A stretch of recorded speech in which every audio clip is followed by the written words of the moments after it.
Hey Hofstra fans, welcome inside the WBB Mason Coaches Report. Kerri Schreiber joined as always by the head coach of the Hofstra women's basketball team, Krista Kilburn-Steveskey, and the Pride now 18-9 overall, 11-5 in the CAA, coming off of a big weekend and a big week. What were your thoughts on the overall week? Oh man, obviously ecstatic for this team.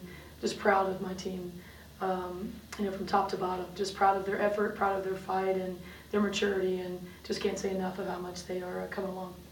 So now let's start off with the game against Towson. You guys get a 62-48 win over the Tigers.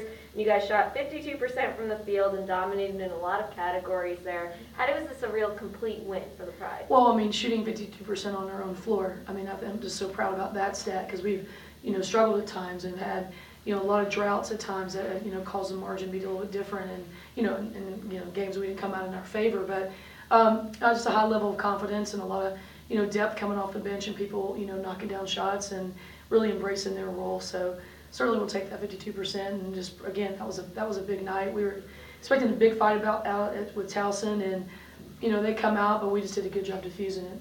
And getting an early lead at the start of the first half, how important was that for the team's confidence at this point? And I think that's what diffused it too. I think we, just had an opportunity to jump on them and kept going and not letting up and improving that we weren't going to let up. And I think that had a lot to do with it. Now let's talk about the big one, tight 63-62 win over nationally ranked James Madison University this past weekend. They're the #1 team. They were undefeated in conference before you guys handed them their first loss. So how does it feel to get this win? It feels great. And for those that had a chance to watch the game, I think you just saw us playing and being us. It wasn't like, one thing was way more outstanding than the other. It was slow and steady and consistent, and we were behind and, fought back. There was a stretch in the game that I was just really so proud of Crystal Luciano and Darius Falk of the floor game that they ran. But Crystal had a 5-point turnaround at the stretch that her and I had been talking about when the game was 17-21, whether we're up or whether we're down at that 17-21 mark, and what to do at that point. And I was just really proud of their attention to detail, and especially those two of running the floor. But, we didn't do, we played consistent and steady and strong and, really developing in that team that we're capable of being. When the Dukes tied the score with 1:15 left to go in the game, what did you guys say to the team really to keep the momentum going, to keep their spirits? Yeah, the biggest thing, we weren't letting too many things phase us. It started about that, 9-minute mark when they were really making a big run. We had a couple turnovers at that point, and we settled down after that. And they were coming at us. We were down by 20 up here and came back on them. They were down by as much as 17, and they were coming back. But the main thing in every timeout was, just getting them to settle down and to calm down and to not lose our mind at this point. You've gone 39 minutes, 38 and 45 seconds. Don't lose your head, in this final minute stretch. And we're going to win this game. And I just kept telling them all the time, we're going to win the game. We're going to win the game. And they they knew it. They believed it. And they played like they are capable of winning. They know that we are talented and can measure up with anyone that was on our schedule all year long. And now it's beginning to pay off. So now a lot of believing for you guys, knowing that you're going to win this game. And now that you did, how does that help just for the end of the season going into the conference tournament? Yeah, it gives them, that stamp, that quantify, like this is what all the stuff we've been doing to get to this point. We had some losses, you had some of these things. These were all the stumbling stones or the building blocks and, the stuff that you always just preach. And, they're beginning to piece it together. So it's really, their energy and their effort and their attitude that's really got to, continue to come on strong. I made a comment, I think I told you 2 weeks ago or so, and I was like, each one take a big X, mark it off, go. So now we've got, another one, and, and that's what they're doing. They're just really taking that to heart and, just giving us a great placement so we can go into the conference tournament, in the right seed that we need to be in and, and take care of business. Well, now you conclude your home regular season at home against Elon this Sunday. So how important is this game for even the tournament? Again, just the other step. Everything was the step here. When we said we had 7 games left, I think that was like the turning point that we knew that we needed to take care of every game. So I can't say enough about Ajane Durant. I wanted to kind of go back a little bit. I even wanted to go back further from even the Towson game where everybody came off the bench and everybody contributed. Then you go into a JMU game where possessions are just monument. You cannot. We talked a lot about going in that game that we knew that Precious is going to get, the points she's going to get. We talked a lot about, like, you can't let someone off their bench or someone comes in and gets 2 points or 2 threes in transition when you're breaking your neck to stop people. So I thought Darius Fox's effort defensively, Kelly Loftus' grittiness, she got into a little bit of foul trouble. I put her in there with 2 fouls. She drills the 3 for us. She played a great heady game.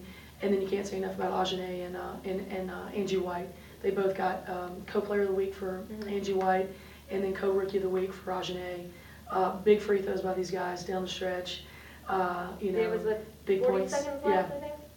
Yeah. Angie's first and then Nay's other 2. And then the game that Alo Etafuroka played on Sunday just kind of gives her that confidence right now where she needs it. I mean, she handled herself. She was much more under control, exploding, going up around the basket, and has really listened to a lot of Coach Khan's instruction in the split. So across the board, I just can't say enough about it. And you see I mentioned everybody's name as a team.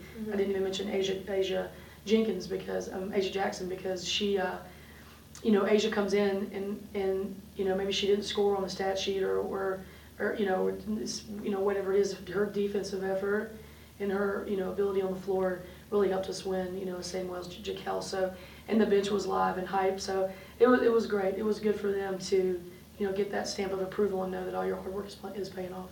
So you are mentioning all these players, and do you think right now that it's finally maybe starting to click with some people, just some things that they've been working on all year? Is this the moment where maybe everything is starting to fall into place and you see this team as a whole just getting better? Well, yeah, and even if someone's role on that day is not on the floor, I mean, there were people coaching on the bench, sit-ups and Deion Thomas-Palmer, in this game, I mean, every time providing good feedback into the huddles, talking about what they were running down the stretch, tell everybody not to lose their mind when it was getting a little crazy, and they just, that's the stuff, that's the extra coaching and the motivation that helps you become a champion. And they handled stress in an extremely difficult environment, and that's just a mark to them. They were really focused as a team, as a whole unit, but everybody's role is different, and there's a day that whether it's situations or fouls that people get called upon. So I really think people are bought in. They want to continue to get better. They want to come out on that floor and contribute, but they're bought in at that moment of what has to be at that point. So, and that's what helped us, get that win on Sunday.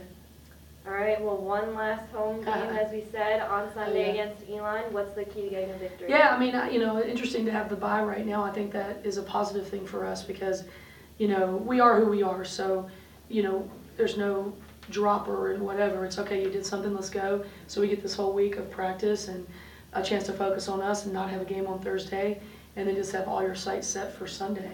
So it couldn't have come at a more unique time, right? I mean, I think we're pretty excited about that.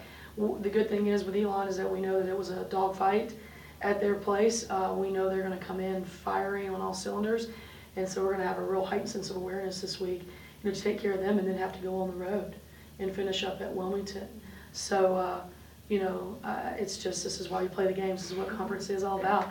So you certainly we're not going to lose our focus. No. We're not losing our focus. We just have to, take every challenges that come our way, no matter what it is, and, find a way to win in these last 2 games. So that's what we'll do. All right. Well, we'll make sure to talk about the last game against UNCW next week. So I think we'll have one more show before that. But best of luck this week. Yeah, thank you, Kerri. No problem. And once again, head coach of the Hofstra women's basketball team, Krista Kilburn-Steveskey, and you can watch the WB Mason Coaches Report on GoHofstra.com.